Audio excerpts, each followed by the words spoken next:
அடே நமஸ்காரம்.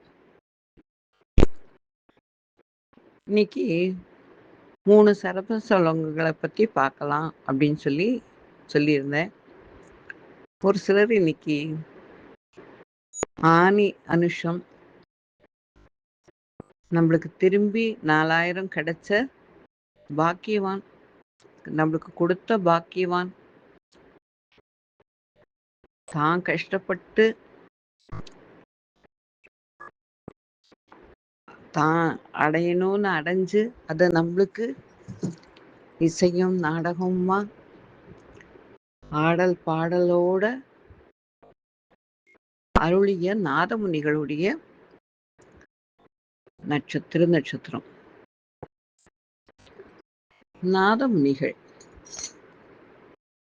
நாதமுனிகள் காட்டுமன்னார் கோவில் இங்க சேத்தியாப்பு கிட்ட இருக்கு, கும்பகோணத்துக்கு போற வழியில இருக்கு. காட்டுமன்னார் கோவில்னு ஒரு ஊர், வீரநாராயணபுரம் சொல்லுவாத.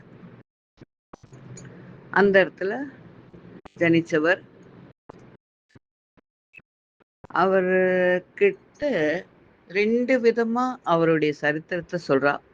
ஒண்ணு, காட்டுமன்னார் கோவிலுக்கு மேல்கோட்டையிலிருந்து கொஞ்சம் பேர் வந்தா அவ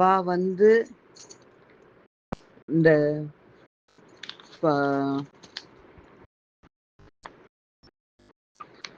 அவ 5ஆம் பதிகம், திருவாய்மொழி 5ஆம் பதிகம் 8வது பாசுரம், திருக்குடந்தை. அதுல ஆறாவமுதேன்னு ஆரம்பிக்கிற அந்த 11 பாசுரங்களை பாடுறா.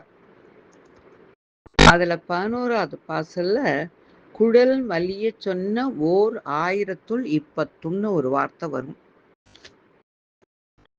இவர் அதை கேட்டு இருந்துட்டு அவகிட்ட ஓர் 1000த்துள் இப்பத்துன்னு சொல்றங்களே, மீதி 999 பத்துக்கள் எங்க இருக்கு அப்படின்னு சொல்லி கேட்கிறார். அப்போ இவ சொல்றா, எங்களுக்கு இதை பத்திலாம் தெரியாது, எங்களுக்கு இவ்வளவுதான் சொல்லி கொடுத்துருக்கா, அதனால நாங்க இது பண்றோம். நீங்க ஆழ்வார் திருமலைக்கு வாங்கும். அங்க மதுரகவி வம்சத்துல பெரியவர் ஒருத்தர் இருக்கார். அவரை சேவிங்கோ, அவர் உங்களுக்கு வழிகாட்டுவார் அப்படின்னு சொல்லி சொல்றார். இது ஒரு சரித்திரம்.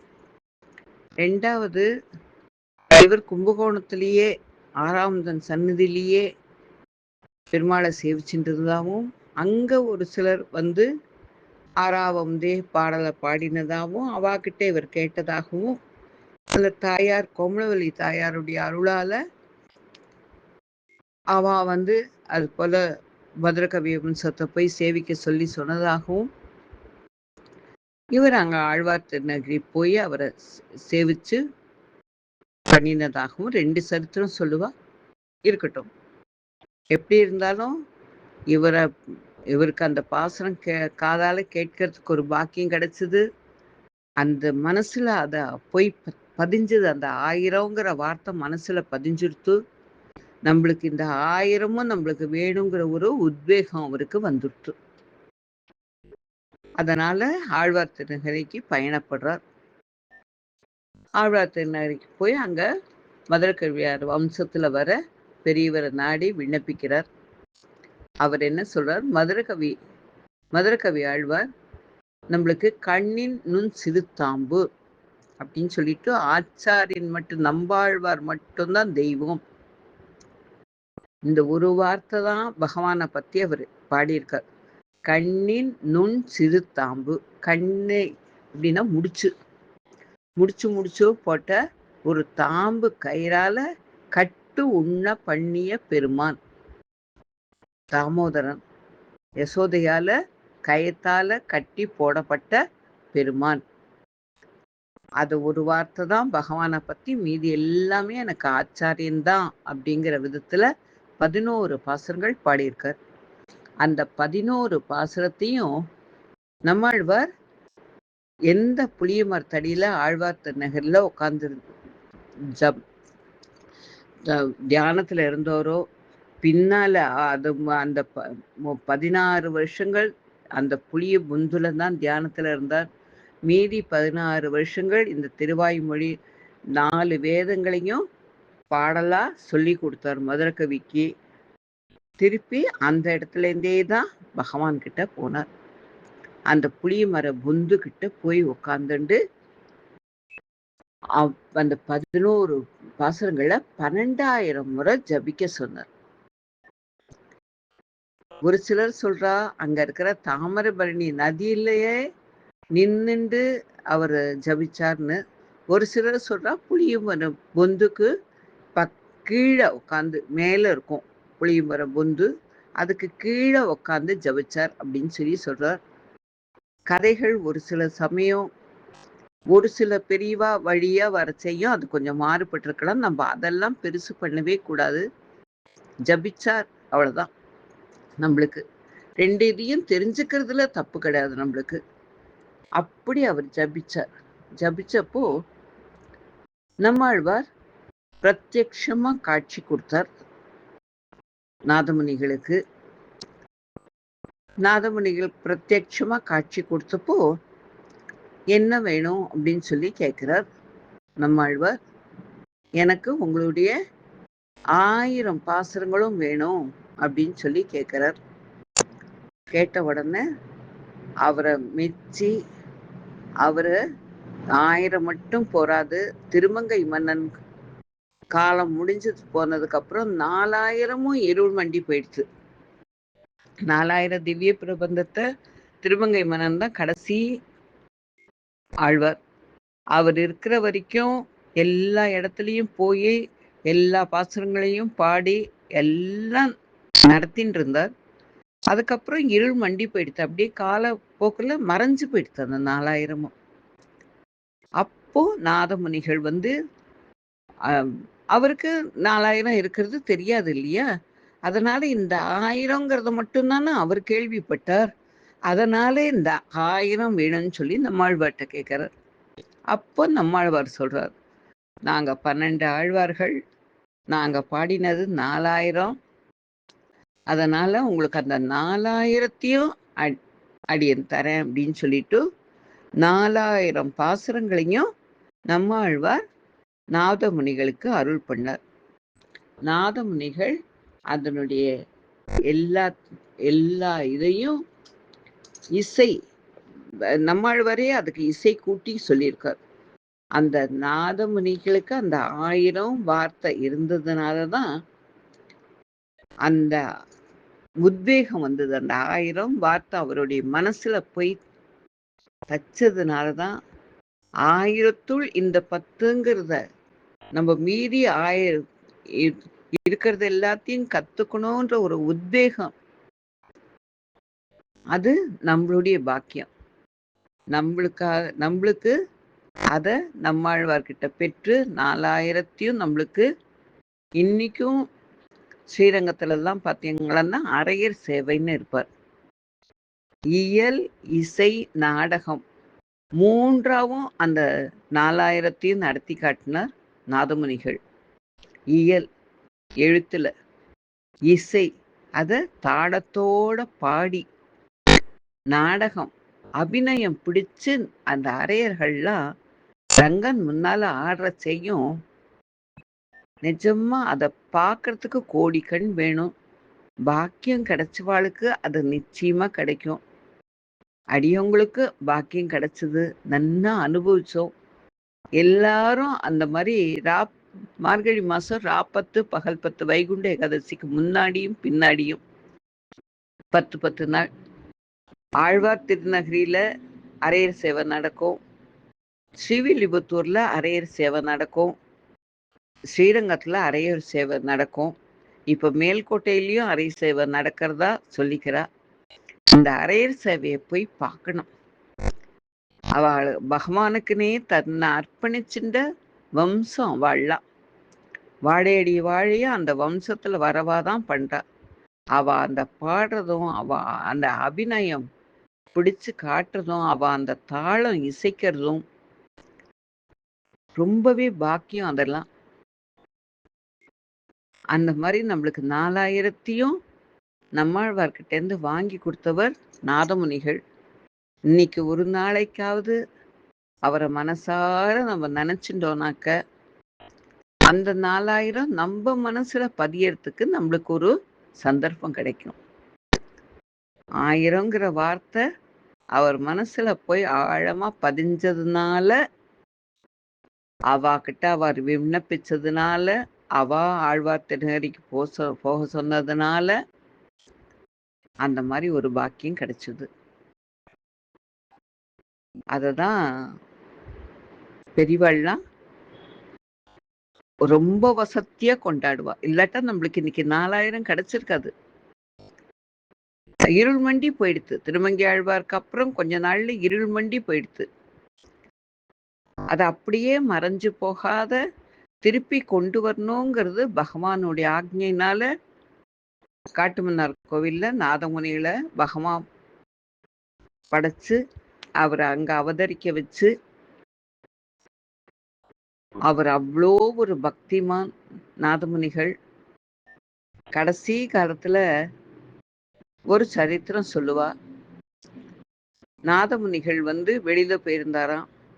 இன்னைக்கும் காட்டுமன்னார் கோவில்ல அவர் ஆராதனை பண்ண பெருமாளெல்லாம் வச்சு அவ இன்னும் ஆராதனை பண்ணிட்டு இருக்கா. தனியா அதுக்குன்னே ஒரு இடம் இருக்கு. அவர் ஆராதனை பண்ண இடம்னே காட்டுமன்னார் கோவில்ல அதெல்லாம் நம்ம போய் சேவிக்கலாம். அங்க போய் சேவிக்கலாம்.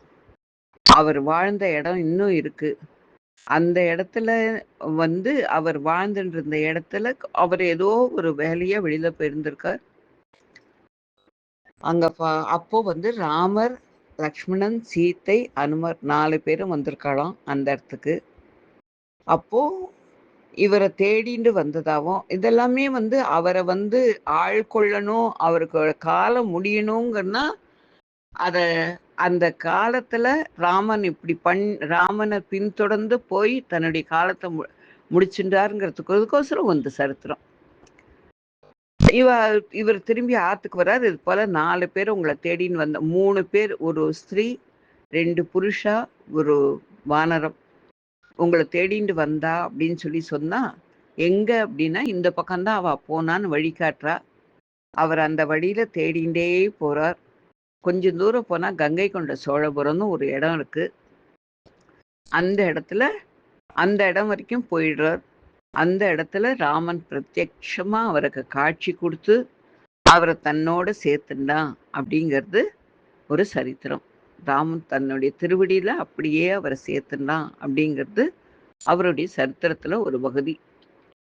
அந்த மாதிரி பாக்கியம் பண்ணவாளுடைய சரித்திரங்கள் எல்லாம் நினைக்கிறது. சரித்திரம் ஒண்ணுமே வேண்டாம். நாதமுனிகள் நாதமுனிகள் நாதமுனிகள்னு இது பண்ணலாம். தெரிஞ்சவா அவருடைய தனியனை சேவிக்கலாம். தெரிஞ்சவா அவருடைய வாழி திருநாமங்களை சேவிக்கலாம். எதுவுமே தெரியலையா, நாதமுனிகளுக்கு நமஸ்காரம், நாதமுனிகளுக்கு நமஸ்காரம், நாதமுனிகளுக்கு நமஸ்காரம். இது நம்மளால சொல்ல முடியும். இதை நம்ம சொன்னோம்னாலே நம்மளுக்கு கொஞ்சம் கொஞ்சமா அதுக்கப்புறம் அவருடைய தனியன் கத்துக்கிறதுக்கு ஒரு சான்ஸ் கிடைக்கும். அவருடைய வாழி திருநாமம் கத்துக்கிறதுக்கு ஒரு சான்ஸ் கிடைக்கும்.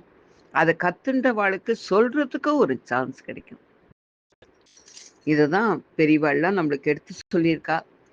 அந்தந்த ஆழ்வார் திருநட்சத்திரம், அந்தந்த பெரியவா திருநட்சத்திரத்துல என்னால முடிஞ்ச அளவுக்கு அவளை பத்தி ஒரு குறு செய்தியா இனிமே, ஏன்னா இது ஒருத்தர் விண்ணப்பிச்சதுனால தான் சொன்னேன்.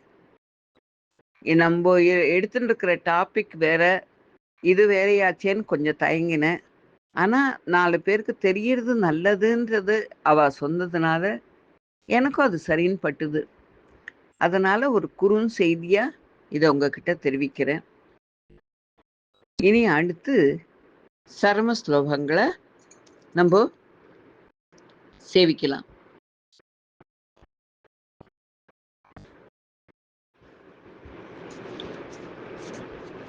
அடியேன் 3 சரம ஸ்லோகங்கள் உங்களுக்கு லிங்க் அனுப்பியிருக்கேன். அந்த சர்ம ஸ்லோகங்கள், அதனுடைய அர்த்தங்கள் எல்லாமே உங்களுக்கு அதில் கிளியராக கிடைக்கும். அந்த மாதிரி பண்ணுறேன். அப்போது நம்மளுக்கு கண்ணன் ஒன்று, ராமன் ஒன்று, வரதன் ஒன்று, 3 பேரும் நம்மளுக்கு சரம ஸ்லோகங்கள் சொல்கிறான். சரம ஸ்லோகங்கள் நம்மள சரணாகதி பண்ணிக்க வச்சு கூட்டின்னு போகக்கூடிய ஸ்லோகங்கள். முதல்ல கிருஷ்ணருடைய சர்ம ஸ்லோகம். சர்வ தர்மான் பரிந்தச்ய மாம் ஏகம் சரணம் விரஜ அகம் த்வா சர்வ பாபேப்யோ மோக்ஷ இக்ஷாமி மா சுச்சக்க. இது கண்ணன் சொல்ற சர்ம ஸ்லோகம். சர்வ தர்ம, உன்னுடைய எல்லா கர்மங்களையும் விட்டு, உன்னுடைய எல்லா தர்மங்களையும் விட்டு, நித்தியப்படி நீ செய்ய வேண்டிய காரியங்களை மட்டும் பண்ணு. ஞான யோகம், கர்மயோகம், பக்தி யோகம் நீ எல்லாத்தையும் விட்டுடும். இதை எங்க எப்படி சொல்றாரு அப்படின்னு கேட்டா, கண்ணன் எப்படி சொல்றான்னா, அர்ஜுனன் போர் பண்ண மாட்டேன்னு சொல்றான். யுத்தத்துல என்னுடைய சொந்தக்காரால நான் கொல்ல மாட்டேன்னு சொல்றான். அப்ப கண்ணன் எடுத்து சொல்றான், அதுவும் ஒரு ஆத்மா, நீயும் ஒரு ஆத்மா. யாராவது ஒரு காரணத்தினால அவளுடைய ஆத்மா இந்த ஜென்மத்தை முடிச்சு அடுத்து ஒரு சட்டையை போட்டுக்கணும், அடுத்த ஜென்மம் எடுக்கணும். அதனால நீ ஒரு கருவி, அவ்வளவுதான். அதனால நீ போர் பண்ணுன்னு சொல்றான். அப்பவும் மனசு தெளியல. அப்ப கீதை 700 ஸ்லோகங்களை கண்ணன் அவனுக்கு சொல்றான். இதுல 6 அத்தியாயங்களா பெரியவாள்லாம் 12 அத்தியாயம் வரைக்கும் சொல்லிடுறான் கண்ணன். அப்போ அவனுக்கு தெளிவு வரல. நான் கர்ம யோகத்தை விவரமா சொல்லியிருக்கேன், ஞான யோகத்தை விவரமா சொல்லியிருக்கேன், பக்தி யோகத்தை விவரமா சொல்லியிருக்கேன். எல்லாமே ரொம்ப கஷ்டமாவும் இருக்கு. நான் எப்படி எதை கடைப்பிடிக்கிறது, எப்படி நான் கடத்தேறதுன்னு சொல்லி அர்ஜுனன் கேட்குறான். கேட்கணும்னு நினைச்சுக்கிறான் மனசுல. அவனுடைய முக குறிப்பை வச்சு கண்ணன் தெரிஞ்சுக்கிறான். உனக்கு இன்னும் தெளிவு கிடைக்கல, அதனால நான் உனக்கு இன்னும் கொஞ்சம் சொல்றேன் அப்படின்னு சொல்லிட்டு, அதுக்கப்புறம் தன்னுடைய விஸ்வரூபத்தை காட்டி, தான் யாருன்னு சொல்லி, தான் புருஷோத்மங்கிறத நிலைநாட்டி, எல்லா பொருள்லையும் தான் இருக்கேன்னு சொல்லி, ஒவ்வொரு பொருள்லையும் எதுவா நான் இருக்கேன்னு சொல்லி, அது எல்லாத்தையும் சொல்லிட்டு கடைசியில இந்த சரணாகதியை பத்தி சொல்றான். பிரபத்தி சரணாகதியை பத்தி இந்த ஸ்லோகத்தை சொல்றான். உன்னுடைய கர்ம ஞானம், பக்தி ஞானம், பக்தி யோகம், கர்ம யோகம், ஞான யோகம் எல்லாத்தையும் விட்டுடும். மாம் ஏகம் சரணம் விரஜ, என்ன மட்டுமே தர்மமாக பற்று. நான் ஒத்தந்தான் அப்படிங்கிறத நம்பு. நான் தான் எல்லாம் அப்படிங்கிறத என்னை மனப்பூர்வமா நம்பு. அப்போ அகம்த்வா சர்வ பாபேப்யோ, நான் உன்னுடைய எல்லா வினைகளையும் நான் அழிக்கிறேன். நான் அதுலேருந்து உன்னை மீட்கிறேன். அழிக்க மாட்டான், கண்ணை மீட்பான். அந்த வினைகள்ல நம்ம ஆழ்ந்து போயிடாத, ரொம்ப கஷ்டப்படாத நம்மள அதை அவன் மீட்பான். அவன் மோக்ஷ இக்ஷாமி மா சுச்சகா. உனக்கு நீ அந்த மாதிரி சரணாகதி பண்ணிட்டியானாக்க உனக்கு மோட்சம் நிச்சயம். மா சுச்சக்கா, நீ கவலைப்படாத அப்படின்னு சொல்லி கண்ணன் சொல்றான். அடுத்தது ராமர் விபீஷ்ணன் சரணாகதி பண்ணிக்கணும்னு சொல்றான். ராமர் கடற்கரையில இருக்கார். எங்க? திருப்புல்லானியில இருக்கார். ராமர் அங்க இருக்கிற செய்யும் விபீஷ்ணன் ராவணனுக்கு சொல்லி பார்க்கறான். எவ்வளவோ உபதேசம் பண்ணி பார்க்கறான். ராவணன், நீ எனக்கு தம்பியே இல்லை, நீ கிளம்பி போன்னு சொல்லி கோச்சுக்கிறான். அதனால விபீஷ்ணன் இன்னொரு 3 பக்தரோட மொத்தம் 4 பேர் ஆகாசத்துல பறந்து சேது கரையில நிக்கிறா. ஆகாசத்திலேருந்தே நிக்கிறா. அவ கீழே வரல. அவ சுக்ரீவன் கிட்ட, ஹனுமான் கிட்ட, இவ கிட்டலாம் பிரார்த்திச்சுக்கிறா. ஜாம்பவான் கிட்டலாம் இது போல விபீஷ்ணன் சரணாகதி பண்ணிக்கிறதுக்கோசரம் வந்திருக்கேன், ராமன் கிட்ட சொல்லுங்கோ அப்படின்னு சொல்லி பிரார்த்திச்சுக்கிறான் விபீஷ்ணன்லாம். இவாளுக்கு பயம், ராவணனுடைய தம்பியாச்சே, நான் சரணாகதி பண்ணிக்கிறேன்னு வந்துட்டு ராமனுக்கு ஏதாவது ஆபத்தை விளைவிச்சுட்டா என்ன? ஒரு நல்ல எண்ணம் தான். எதிரியோட கூட்டத்திலேருந்து யாராவது வந்தா எப்படி நம்ம சேர்த்துக்கிறது அப்படின்னு சொல்லிட்டு, ராஜ தர்மம் இல்லையே அப்படின்னு சொல்லிட்டு சுக்ரீவன், அங்கதன் எல்லாருமே சொல்றா. அப்போ ராமன் இந்த வார்த்தையை சொல்றார், சக்ருதேவ பிரபன்னாய தவாஸ் மீதி சயா சதே அபயம் சர்வ பூதேப்யு ததாம் ஏதத் விரதம் நமக விரதம் மம. என்னுடைய விரதம் என்னன்னா, சக்ரதேவ பிரபன்னாய, நீயே கதி, உன்னையே சரணாகதி பண்ணிட்டேன், உன்கிட்டயே நான் ஆழ்ந்து வந்துட்டேன் அப்படின்னு ஒரு ஜீவன் வந்து என்கிட்ட சரணாகதி பண்ணிட்டுட்டாக்க, அபயம் சர்வ பூதேப்யு, மீதி எந்த பிராணிகளாலையும், நம்மளுக்கு வேற எந்த பிராணிகளாலையும் எந்த இதாலையும் நம்மளுடைய இந்திரியங்களால கூட நம்மளுக்கு எந்த கேடும் வரக்கூடாது, அதை காப்பாற்றக்கூடியவன் நான். சதாம் ஏதத் விரதம் மம என்னுடைய, ராமன் சொல்றான், மமனா என்னுடையன்னு அர்த்தம். விரதம் நான் அதுதான் கொள்கையா வச்சுருக்கேன். என்னை யாராவது ஒரு தரம் சரணாகதி பண்ணிட்டாக்க, அவளுடைய ஆயுசு முழுக்க அவளுக்கு யாராலையும் ஒரு கஷ்டம் வராத அளவுக்கு நான் காப்பாத்துவேன் அப்படின்னு சொல்லி ராமன் அந்த இடத்துல சரணாகதி தத்துவத்தை எடுத்து கொடுக்கிறான்.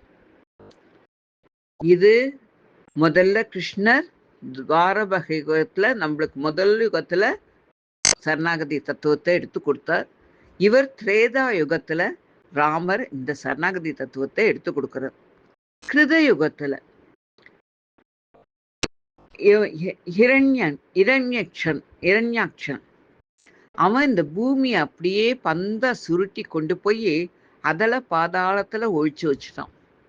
பூமாதேவி கதறா. அப்போ வராக மூர்த்தியா பன்றியா அவதாரம் எடுக்கிறார் பெருமாள். வராக அவதாரங்கிறது அவ்வளோ வசத்தியான அவதாரமா சொல்லுவா பெரியவாள்லாம். வராக மூர்த்தியா அவதாரம் எடுக்கிறார் பெருமாள்.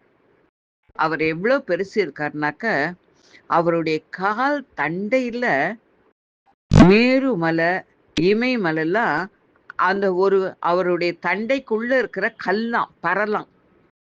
அப்படின்னா அந்த அவ்வளோ பெரிய மலை ஒரு கல்ல அவருடைய கால் தண்டைக்குள்ள இருக்கணும்னா அவர் எவ்வளோ பெரிய விஸ்வரூபமா இருக்கணும். அந்த மாதிரி எடுக்கிறார். எடுத்துட்டு போய் பூமாதேவிய தன்னுடைய கோர பல்லால, கோடு அப்படின்னு சொல்லுவாத, கோரப்பல், பன்னிக்கு பார்த்துருக்கலாம் நீங்க, முன்னாலே வாய்க்கு முன்னால 2 பக்கம் கோடு, நம்மாழ்வார் அழகா பிறை கோடுன்னே சொல்வார். ஒரு பிறை சந்திரனை மாதிரி இருக்கும்.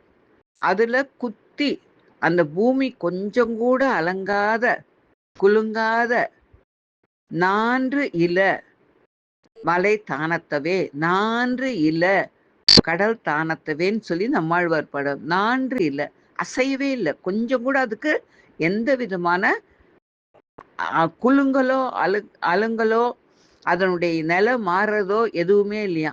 அப்ப குத்தி எடுக்கிறார். அப்போ அந்த பூமிக்கு எதுவுமே ஆகல. அதுல இருக்கிற மலையோ கடலோ ஒரு துளி கூட குலுங்கல அப்படின்னு சொல்லி நம்மாழ்வார் சொல்லுவார். அந்த மாதிரி அவர் குத்தி எடுத்துட்டு வரார். அந்த பூமியை அந்த கோட்டில் வச்சுட்டு இருக்க செய்யுமே இரண்யாக்ஷன் வந்து சண்டை போடுவான். அவனோட சண்டை போட்டு அவனை அழிப்பார். அவனை அழிச்சதுனாலதான் ஹிரண்யகசிபு இவர் மேல கோவப்பட்டு பிரகலாதன் மூலியமா தான் அழிஞ்சு போனான். அது ஒரு தனி சரித்திரம். இப்போ இவர் சொல்ற சர்மஸ்லோகம், சித்தே மனசி சுஸ்வஸ்தே சரீரே சதியோ நரக தாது சாமியே சித்தே ஸ்மர்த்தா விஸ்வரூபஞ்ச மாமஜம் ததஸ்தம் மிரியமானம் து காஷ்ட பாஷான சன்னிபம் அகம் ஸ்மராமி மத் பக்தம் நயாமி பரமாம் கதி. சுதி மனசே, நம்மளுக்கு நல்ல புத்தி இருக்க செய்யும். இப்ப நன்னா இருக்கோம் இல்லையா, புத்தி நம்மளுக்கு நன்னா இருக்கு, கை கால் நன்னா இருக்கு, எல்லாமே நம்மளுக்கு ஸ்திரமா இருக்கு. அந்த மாதிரி இருக்கிற செய்யும் சரீரே, இந்த சரீரத்தாலையும் மனசாலையும், மனம் வாக் கருமம் மூணுத்தாலையும், மனசாலையும் வாண்டாள் சொல்றா இல்லையா, தூய கைகளால் தூவி தொழுது மனதால் சிந்தித்து வாயால் பாடி, மூணுத்தாலையும் பகவானை யார் ஆத்மார்த்தமா நினைச்சு சரணாகதி பண்ணிக்கிறாளோ அந்த மாதிரி இருக்கிறவாளுக்கு அந்திம ஸ்ருதி, அந்த கடைசி காலத்துல பகவானை நினைச்சாதான் மோட்சங்கிறது இல்லை. அந்த நேரத்துல நேத்து அஜாமளன் தப்பு பண்ணத தன் பயத்துக்கோசரம் நாராயணனை கூப்பிட்டப்போவே அவனுக்கு வந்து பண்ணாரே, காப்பாத்தினாரே. அப்போ இந்த மாதிரி உன்னுடைய ஸ்திதி, உடம்பு, சரீரம், மனசு எல்லாம் நீ நன்னா இருக்க செய்யும். அந்த சமயத்துல நீ இது பண்ணினக்க நான் அந்த இடத்துல நான் உனக்கு கண்ணு முன்னால நின்று என்ன நான் நினைக்க வைக்கிறேன் அப்படிங்கிற பகவான் உனக்கு அந்த நினைப்பு நான் அந்த நிமிஷம் கொடுக்குறேன். ஏன்னா பகவானை நினைச்சாதானே நம்மளுக்கு மோட்சம் அப்படிங்கிற செய்யும். அந்த நிமிஷம் நான் உனக்கு முன்னால கண்ணு முன்னால வந்து காட்சி கொடுத்து என்ன நான் நினைக்க வைக்கிறேன் அப்படின்னு சொல்லி வராகர் சொல்றார். பூமி தாய் அப்படியே நடுங்கி போயிட்டா இல்லையா. இரண்யாட்சன் போய் அவளை கொண்டு போய் எங்கேயோ ஒரு அதல பாதாளத்துல பொந்துல இது பண்ணி வச்சப்போ அவ எடுத்துட்டு வந்தா நடுங்குறாளாம் பூமாதேவி. அவரை மடியில வச்சுக்கிறா. வராக பூமாதேவியை தன்னுடைய மடியில வச்சுக்கிறா. வச்சுட்டு ஏமா இவ்வளோ நடுங்குற அப்படின்னு சொன்னா, இந்த மாதிரி ராட்சசாலெல்லாம் எனக்கே இப்பேற்பட்ட கஷ்டங்கள் வருதே, இந்த பூலோகத்துல சாதாரண நரர்கள்லாம் என்ன பண்ணுவா? அவளுக்கு இந்த மாதிரி ராட்சசாலால துன்பம் வந்தா என்ன பண்றது? இந்த நரர்கள் நம்மளுக்கெல்லாம் ராட்சசா, நம்மளுடைய மனசு, நம்மளுடைய இந்திரியங்கள், இதுதான் நம்மளுக்கு ராட்சசர். இதால நம்மளுக்கு துன்பம் வந்தா என்ன பண்றதுன்னு இப்போ இந்த சரம ஸ்லோகத்தை பகவான் எடுத்து சொல்றார். எடுத்து சொல்லிட்டு, தேவி நீயே கோதைங்கிற பேர்ல ஆண்டாளா நீ போய் திரு ஸ்ரீவில்லிபுத்தூர்ல பெரியாழ்வாருக்கு பொண்ணா போற. இந்த சரம ஸ்லோகத்துல இருக்கிற அர்த்தங்கள் எல்லாம் எப்படி வாழணும், ஏன் மனசு தூங்குறது, அதை எப்படி தட்டி எழுப்பணும், ஞானம் எப்படி நம்மளுக்கு அஸ்தமிச்சு போறது, அதை எப்படி ஞானத்தை வச்சு கொண்டு வரணும், இந்த மாதிரி விஷயங்கள் எல்லாம் நீயே சொல்லு. நீ சொன்னியானாக்க அதுக்கு வேல்யூ ஜாஸ்தி.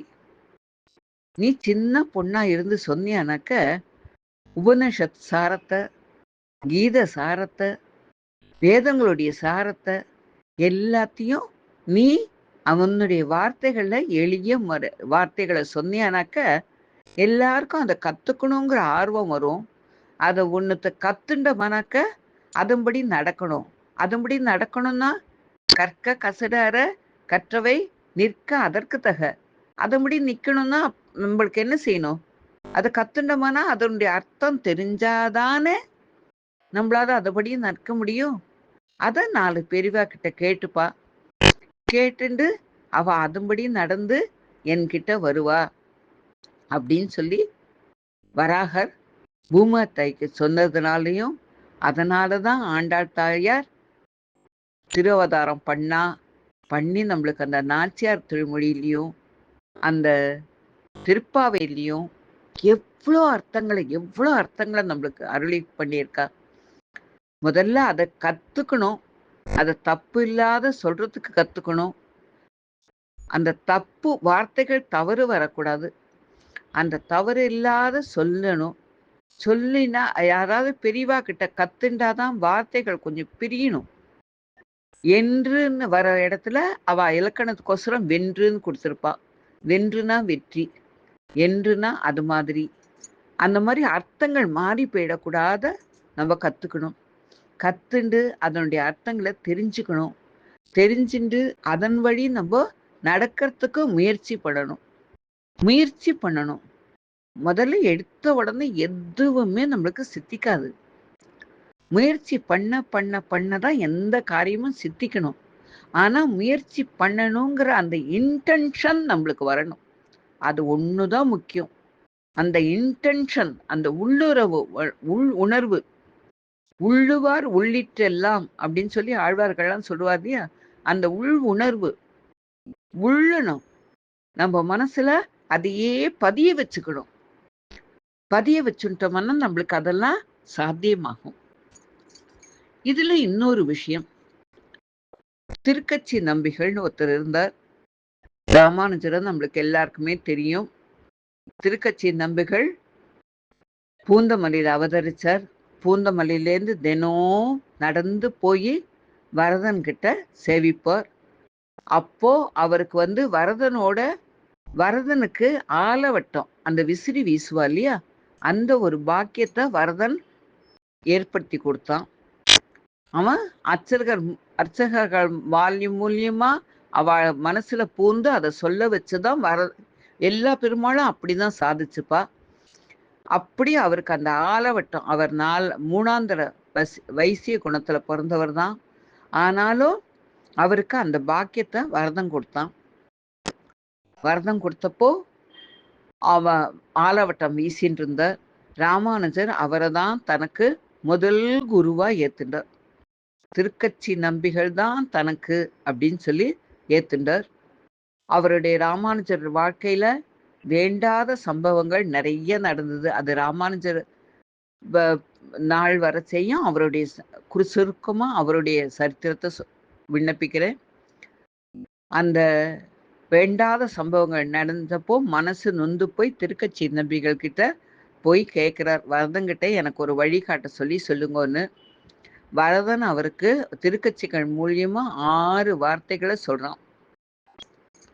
நான் தான் பரதத்துவம், பெருமாள் நாராயணம் ஒண்ணுதான் பரதெய்வம் அப்படின்லாம் சொல்லிட்டு உபாயேஷு பிரபத்திகி சியாத் மோ அப்படின்னு சொல்லி ஒரு வார்த்தை. உபாயேஷு பிரபத்திகி சியாத், அதாவது மோட்சத்தை அடையணும்னா அதுக்கு ஒரே வழி பிரபத்தி, சரணாகதி ஒண்ணுதான் அப்படின்னு சொல்லி சொல்றார். அதுக்கு அடுத்தது என்ன சொல்றார் அப்படின்னா, அந்திம ஸ்மிருதிகி ந வர்ஜனம். அந்திம ஸ்ருதி, அந்த கடைசி நேரத்துல நினைக்கணுங்கிறது இல்லை. ஏன்னா அந்த இறக்கும் தருவால எம்பெருமான நினைக்க வேண்டாம், நினைக்கணுங்கிற கட்டாயம் இல்லை.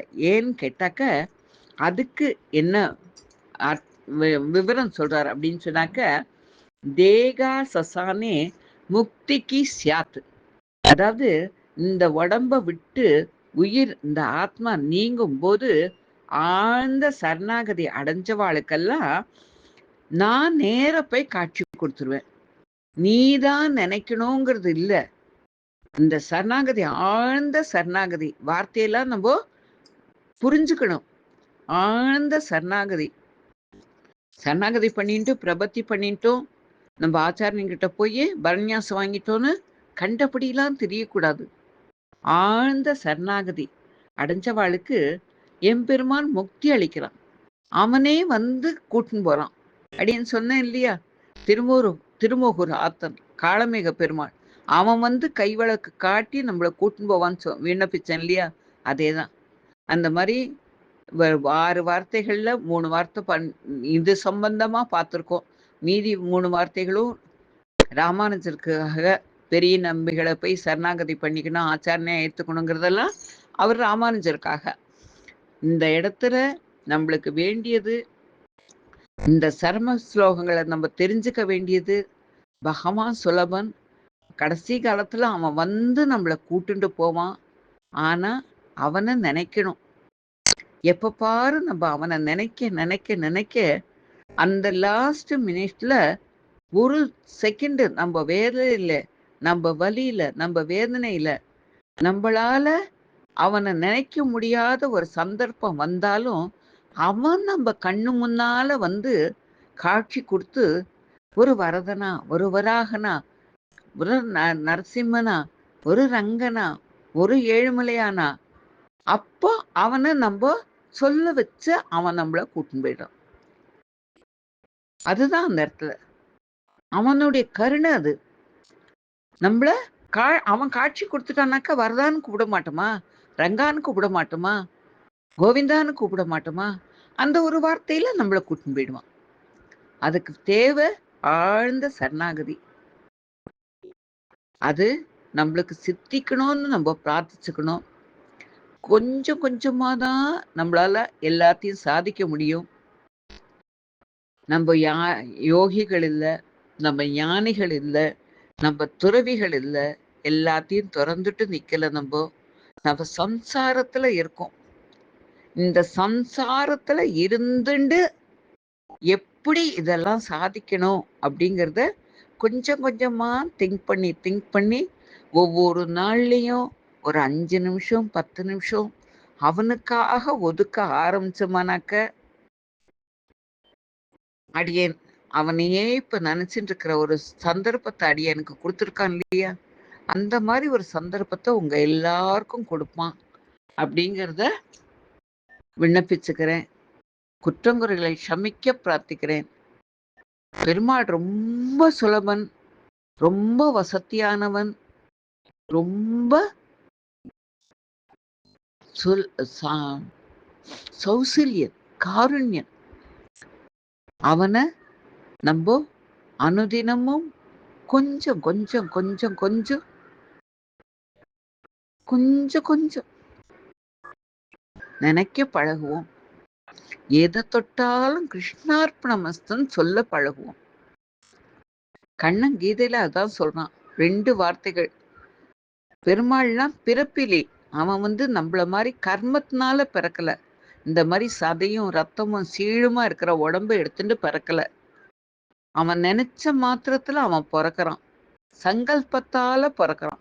ராமனா பொறக்கணும்னு அவன் சங்கல்பிச்சான்னா அவன் பொறப்பான். அ இப்ப கிருஷ்ணனா பொறக்கணும்னு அவனுடைய சங்கல்பத்தினால அவன் பொறக்கறான். அவன் பிறப்பிலேங்கிறத தினம் கொஞ்சம் நெனச்சுக்கோங்கோ. அவனுக்கு கர்மங்கள் கிடையாது. நம்பளுக்கு தான் கர்மங்கள். அது எல்லாத்தையும் தினம் கொஞ்சம் கொஞ்சம் நெனச்சுக்கோங்கோ. நம்பளுக்கோசரம் அவன் வந்தான். சாது ரட்சணத்துக்கோசரம் தான் கிருஷ்ணனா பொறந்தான். ராவணன யாராலயும் அழிக்க முடியாதுங்கிறதுனால தான் ராமனா பொறந்தான். பூமாதேவிய யாராலயும் காப்பாத்த முடியாதுங்கிறதுனால தான் வராக அவதாரம் எடுத்தான். ஹிரண்யகசிபுவை யாராலயும் அழிக்க முடியாதுங்கிற அளவுக்கு அவன் வரம் வாங்கிட்டு இருக்கான்றதுனால தான் அவன் நரசிம்மனா அவதாரம் பண்ணான். அவனுடைய அவதாரங்கள, அவனுடைய சேஷ்டிதங்கள, அவன கொஞ்சம் கொஞ்சம் நினைப்போம். கண்டிப்பா நம்மளுக்கு சரணாகதி வாய்க்கும். ஆழ்ந்த சரணாகதியா மாறும் அது. அப்படியே பகவான் நம்மள சேர்த்துப்பான். சர்வம் கிருஷ்ணார்ப்பணமஸ்து. குற்றங்குறைகளை க்ஷமிக்க பிரார்த்திக்கிறேன். அடியேன். அந்த 3 சரவ ஸ்லோகங்களையும் உங்களுக்கு குடுக்குறேன். அதோட வா அர்த்தமும் இருக்கு அதுல.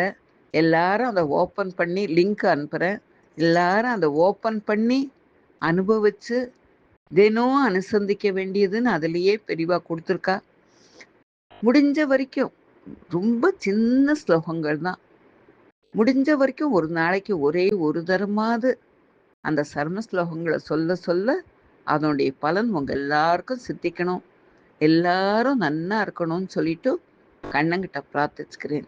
சர்வம் ஸ்ரீ கிருஷ்ணார்ப்பணமஸ்து. அடியேன்.